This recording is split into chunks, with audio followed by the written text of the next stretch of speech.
Hi, I am Samwise Morgenstern, and these are my adventures in time. Welcome to Project Elphaba, which will explain the life and times of one Lyman Frank Baum.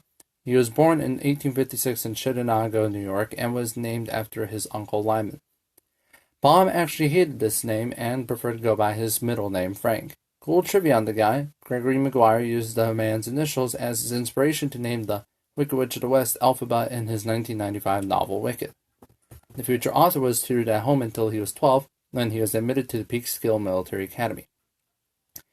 He left 2 years later due to heart problems. He spent much of his early adulthood acting and writing plays for the theater until he met and married Maud Gage.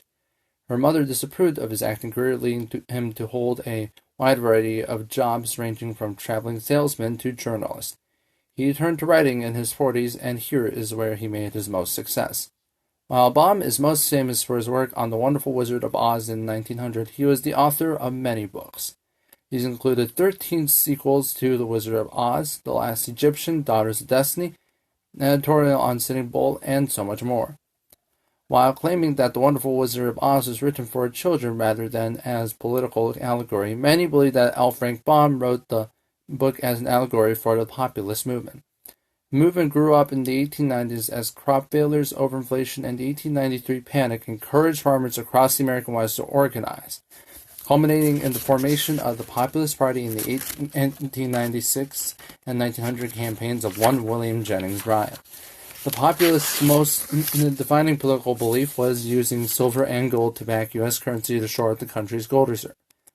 Many believers in the novel's political allegories, such as Henry Littlefield, believed that Dorothy's silver slippers and the yellow brick road represented the gold and silver standards, while the Scarecrow and the Tin Woodsman represented the cooperation between farmer and factory worker that the populists required to achieve political success.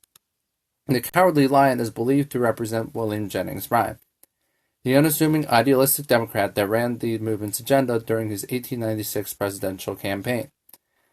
The man seized the nomination by delivering his famous Cross the Gold speech at the 1896 convention, seizing the populist movement and the Democratic Party with intense passion.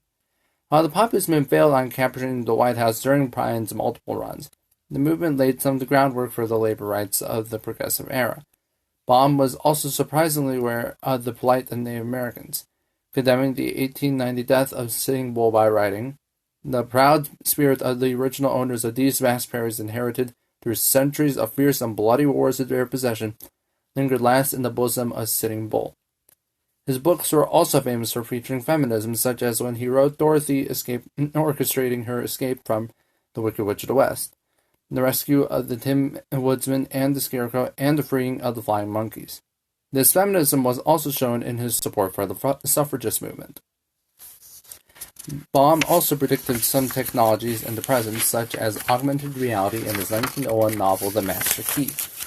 He would die of a stroke in 1919 and had his World of Oz continued by Ruth Plumley Thompson. The Wonderful Wizard of Oz was adapted into the famed 1939 film, and his stories continue to draw readers today. This video would not have been possible without my reintroduction to Baum via my internship at Howard House.